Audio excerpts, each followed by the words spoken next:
Iran has launched a fresh wave of military action, widening the conflict beyond direct US targets and placing Washington's Gulf allies firmly in the crosshairs. Explosions were reported across Kuwait as the country's air defenses responded to what authorities described as incoming hostile threats. Kuwait says its air defense systems intercepted hostile drones as regional tensions surged. The Kuwaiti army said, and I quote, "The Kuwaiti air defenses are currently confronting attacks by hostile drones, following the sinful Iranian aggression." The General Staff of the Army notes that the sounds of explosions, if heard, are the result of air defense systems intercepting the hostile attacks. Everyone is requested to adhere to the security and safety instructions issued by the competent authorities, unquote.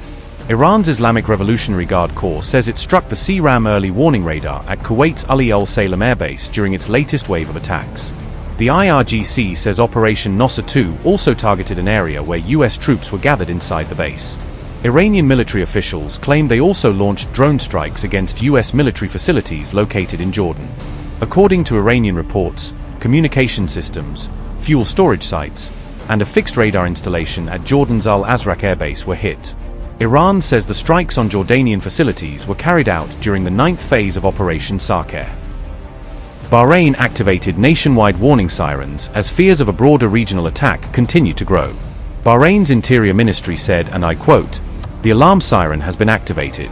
We urge citizens and residents to remain calm, head to the nearest safe location, and follow updates through official channels," unquote. Emergency warning systems were activated across Bahrain as security concerns intensified.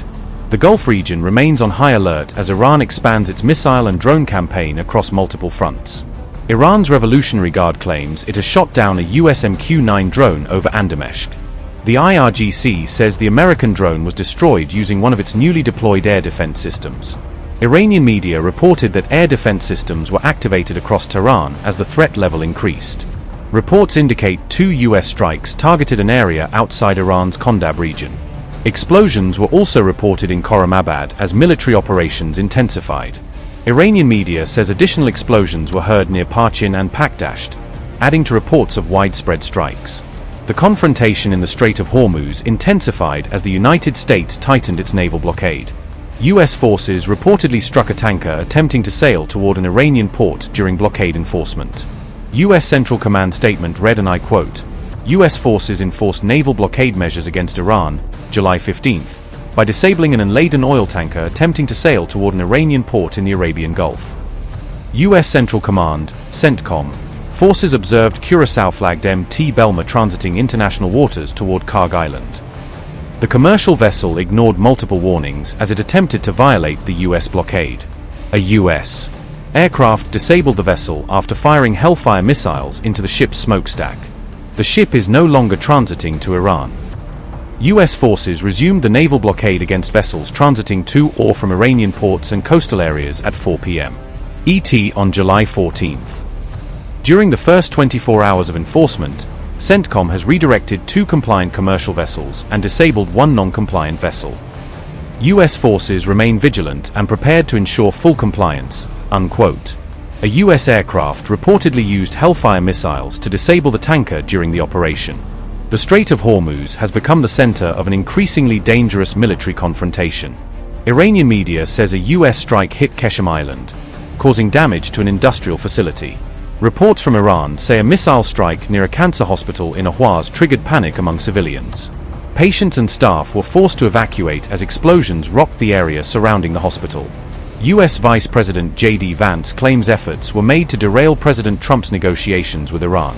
J.D. Vance said, and I quote, "There's been this interesting dynamic here, whereas we've been trying to negotiate, there have been these extraordinarily well-funded efforts to tank the negotiation, to prevent us from reaching a deal, to change American public opinion." Unquote.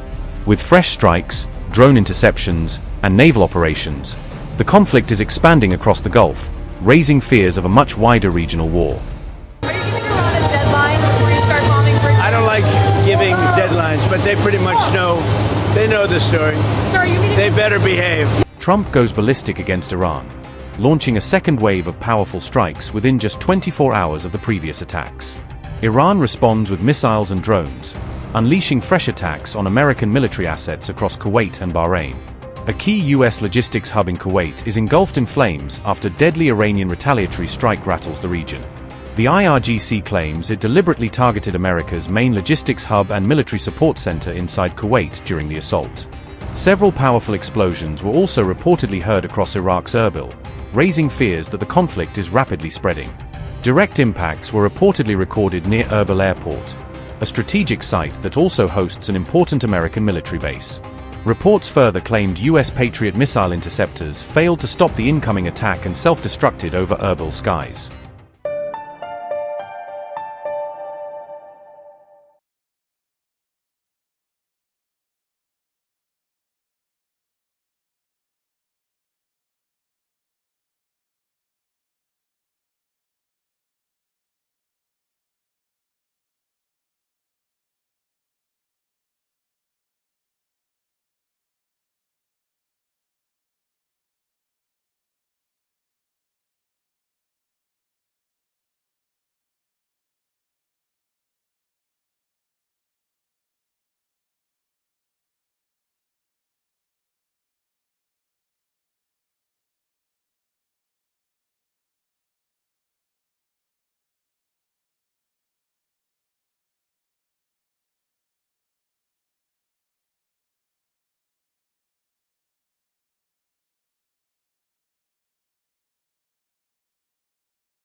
$25 crore गरीब गरीबी को परास्त करके बाहर निकले। For the good of our nation, let's work together and let's truly make America great again. The fastest news breaks. Requested PM saying that look, you will have to speak to Putin and to Zelensky. The biggest news makers. The relationship with India is probably the most important bilateral relationship the US will have for the rest of this century. The capital delivered quite an election result today. Expert analysis. The million-dollar question today is how to stop this dance of death. Ground reports. I'm standing at the crossroad of the Kumbh Mela. Behind me are more than 100 entry ghats. Long-form interviews. Exclusionary politics is reflected in Manipur case as well. You don't bother because this is a small state. Deep dive into burning issues. It's often said DRC could be the richest country in the whole world. It's because of what sits underneath. Why exactly did the US topple the Sheikh Hasina government? HT videos. We don't just break news, we break it down.